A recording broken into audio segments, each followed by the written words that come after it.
Hai semuanya, jadi kami akan pergi ke Museum Kebangkitan Nasional dan kami ada di stasiun Duren Kalibata dan akan turun di stasiun Gondangdia. Kami menggunakan transportasi umum yaitu kereta api dan kami ke arah Jakarta Kota. Jangan sampai salah rute ya, rute kita itu adalah ke Jakarta Kota, jadi jangan sampai salah. Ikutin terus perjalanan kami ya, bye. Karena ke museumnya kita menggunakan transportasi umum KRL kereta, jadi kita akan melewati beberapa stasiun, yaitu Stasiun Pasar Minggu Baru, Duren Kalibata, Cawang, Tebet, Manggarai, Cikini, dan Gondangdia. Karena kita menggunakan rute Jakarta Kota, kita tidak perlu transit di Manggarai, jadi kita bisa langsung menuju ke stasiun Gondangdia.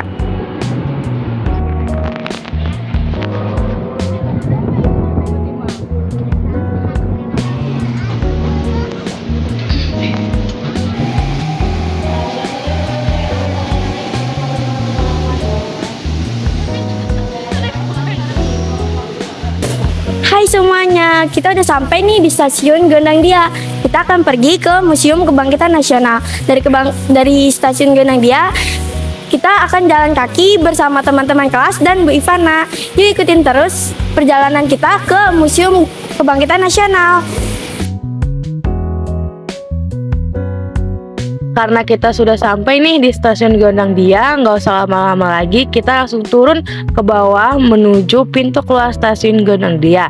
Karena takut udah ditunggu sama Bu Ivana di pintu keluar stasiun Gondangdia. Kita udah keluar nih dari stasiun Gondangdia, tapi ternyata Bu Ivananya belum sampai juga. Daripada kita bosan nunggu lama, mending kita jajan-jajan yuk. Di stasiun Gondangdia ini banyak loh tukang jajanan, dan harganya juga murah-murah. Sambil nunggu Bu Ivana sampai, aku jajan dimsum mentai nih. Lumayan loh, harganya 17.000 dapat 4. Di sini nggak cuma jual dimsum mentai, ada banyak jajanan. Nah, ini kalian bisa screenshot. Ini ada list harga dan list jajanan apa aja yang ada di sini. Dan ini ada nomor WA-nya.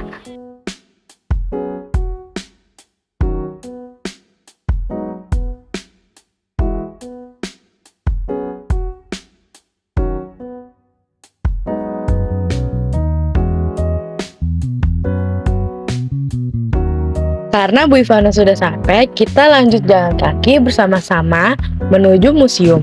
Karena dari stasiun Gondangdia menuju museum hanya menempuh jarak waktu sekitar 10-12 menit ketika berjalan kaki.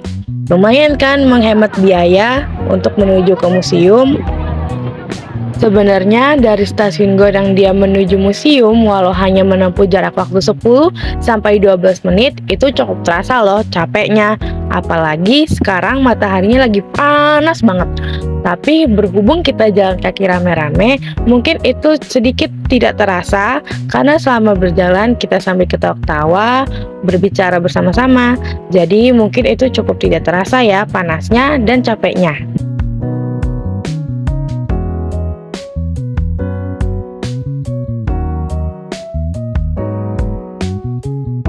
Nah, kita sudah sampai nih di Museum Kebangkitan Nasional.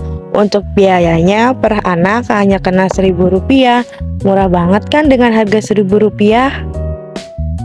Oh iya, di samping tempat pembelian tiket ini ada tata tertib pengunjung yang harus kita taati loh, yaitu tidak merokok di ruang pamer, jaga kebersihan museum, tidak makan dan minum di dalam area pamer, buang sampah pada tempatnya, tidak memotret menggunakan lampu kilat, tidak menyentuh objek museum, dan jagalah suasana tenang di ruang pamer.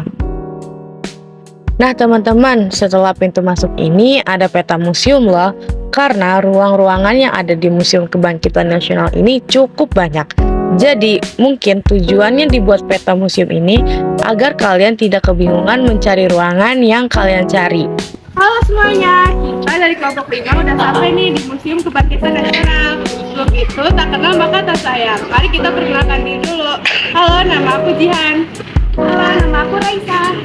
Halo, nama aku Loviana. Halo, nama aku Yuk ikutin video kita selanjutnya. menjelaskan yang ada di ruang-ruangan ini, saya akan terlebih dahulu menjelaskan Museum Kebangkitan Nasional. Museum Kebangkitan Nasional, museum tersebut adalah bangunan cagar budaya, salah satu inspirasi bagi masyarakat dan generasi muda Indonesia pada tahun 1899. Pemerintah Hindia Belanda mendirikan Gedung Stovia untuk meningkatkan kualitas sekolah dokter Jawa yang diresmikan oleh Kongres Pemuda pertama pada tanggal 30 April sampai 2 Mei 1926. Sebelum kita menjelajahi ruangan-ruangan yang ada di Museum Kebangkitan Nasional ini, kita diharuskan untuk menonton cuplikan video berdurasi 10 menit yang menjelaskan tentang kebangkitan nasional, gedung-gedung kebangkitan nasional pada zaman dulu. School tot opleiding van Inlandse Artsen, yaitu Sekolah Kedokteran Bumi Putra. Awal berdirinya pendidikan kedokteran di Indonesia ini ada kaitannya dengan pemberantasan berbagai penyakit menular.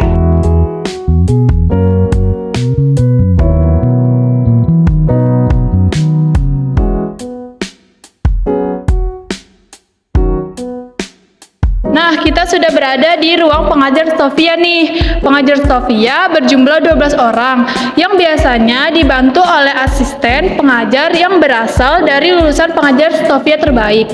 Setiap tahun, pengajar Stovia mengalami perubahan karena ada yang mendapatkan hak cuti untuk pulang ke Belanda. Pengajar Stovia akan menempati ruang pengajar pada saat menjelang kegiatan pembelajaran, saat istirahat sekolah, dan sesuai kegiatan pembelajaran.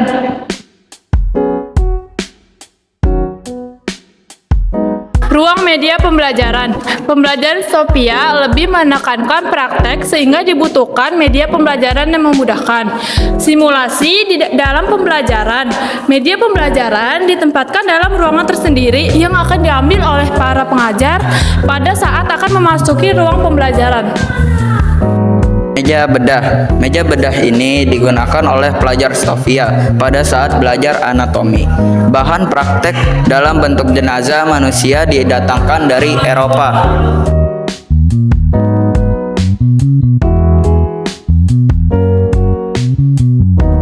Ruang direktur. Direktur Stovia menempati ruang tersendiri terpisah dari ruang pengajar karena harus menerima tamu-tamu dari pemerintahan untuk membahas permasalahan-permasalahan terkait dengan pembelajaran di Stovia. Salah satu direktur Stovia yang berperan membela yaitu R. Sutomo. Setelah Budi Utomo berdiri adalah Dr. H.F. Roll yang menjabat pada tahun 1901 sampai tahun 1908. Lulusan Stovia. Lulusan Stovia memiliki peran penting dalam meningkatkan kualitas kesehatan masyarakat Hindia Belanda. Kerja keras yang dilandasi rasa ikhlas menjadi etos kerja yang melekat dalam diri mereka sehingga praktik pengobatan yang dilakukan tidak menetapkan tarif biaya dan membebankan pasien. Ruang sekolah dokter di Jawa. Pemerintah Hindia Belanda membuka sekolah dokter di Jawa, rumah sakit militer Vetereden. Tujuan pendirian sekolah ini adalah untuk mendapatkan tenaga medis Bumi Putra guna mengatasi wabah penyakit di Pulau Jawa. Pelajar sekolah ini awalnya hanya berasal dari suku Jawa karena lokasi sekolah berada di Pulau Jawa. Kemampuan anak-anak di Pulau Jawa dalam membaca, menulis, dan menghitung menjadi pertimbangan utama mereka diterima di sekolah ini.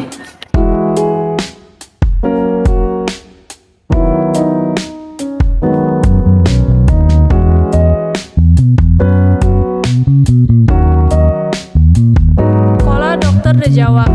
Latar belakang didirikannya Sekolah Dokter Jawa adalah mempertimbangkan Gubernur Jenderal Dumer Van Trees untuk mendirikan sekolah khusus petugas vaksin guna menangani wabah cacar di sepanjang pantai utara Pulau Jawa dan Pulau Kresidenan Bayumas. Dukun di Nusantara. Masyarakat Indonesia umumnya mengenal dukun sebagai orang yang memiliki kemampuan supranatural untuk mengobati, sehingga dukun memiliki kedudukan terhormat karena sering diminta bantuannya. Ruang hasil karya pelajar Sofia. Ruang ini menampilkan hasil karya pelajar Sofia dan alat-alat kedokteran yang digunakan pada saat itu. Hasil praktik anatomi pelajar Sofia. Pelajar Sofia dituntut untuk menguasai dan memahami teori sebelum melakukan praktik. Mereka harus mampu membuat gambar organ tubuh manusia secara detail. Pelajar Sofia. Pemahaman wilayah Hindia Belanda dan Belanda menjadi salah satu mata pelajaran di Sofia. Karena itu para pelajar harus mampu membuat peta dengan baik dan benar. Memorial Hal Budi Utomo. Ruang Memorial Budi Utomo menjadi saksi dari peristiwa terbentuknya organisasi Budi Utomo pada tanggal 20 Mei 1908. Ruang asrama yang digunakan oleh para mahasiswa Sofia pada zaman dulu. Ternyata mahasiswa Sofia pada zaman dulu diasramakan oleh kampus dengan jadwal yang ketat, karena diharapkan dari pendidikan inilah akan dapat dibentuk dokter-dokter yang handal dari bangsa Indonesia sendiri. Isi dari asrama ini adalah salah satu tempat tidur besi, dan di bawah tempat tidur ini adalah koper milik mahasiswa. Ruang pengobatan tradisional. Masyarakat Nusantara telah mengenal pengobatan tradisional sejak lama. Pengetahuan tersebut langsung diwariskan secara turun-temurun dari generasi ke generasi. Masyarakat tradisional mencapai hal yang bersifat mistis atau spiritual.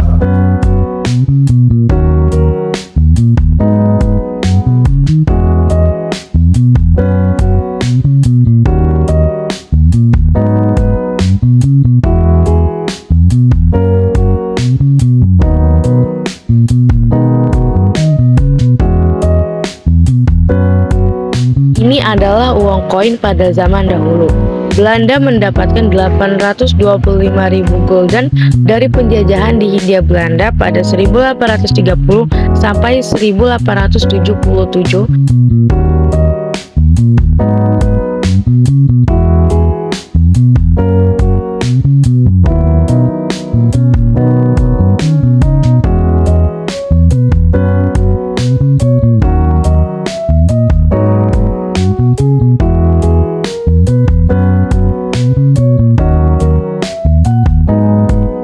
Ini adalah elektroradiografi. Alat pencatat detak jantung ini digunakan dalam praktek mahasiswa sekolah dokter di Sofia. Ini adalah alat pemecah kepala. Alat pemecah kepala merupakan alat bantu untuk mempelajari jaringan sel-sel yang ada pada batok kepala mayit. Bagi pelajar jurusan kedokteran, alat ini pernah dipergunakan untuk praktek pelajar Sofia.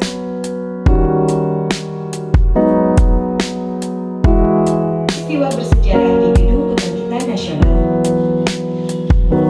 Bulan Desember 1907, Dr. Wahidin Sudirohusodo mengadakan ceramah tentang studi fonds atau beasiswa di hadapan pelajar Sofia. Tanggal 20 Mei 1908, pelajar Sofia mendeklarasikan berdirinya organisasi modern pertama, Budi Utomo. Tanggal 7 Maret 1915, pelajar Sofia mendirikan organisasi kepemudaan pertama, Trikoro Darmo. Tanggal 6 April 1973, Gedung Sofia mulai dipugar oleh pemerintah DKI Jakarta. Tanggal 20 Mei 1974, Presiden Soeharto meresmikan pemanfaatan Gedung Kebangkitan Nasional. Tanggal 27 September 1982, dialihkan pengelolaannya oleh Departemen Pendidikan dan Kebudayaan. Tanggal 12 Desember 1983,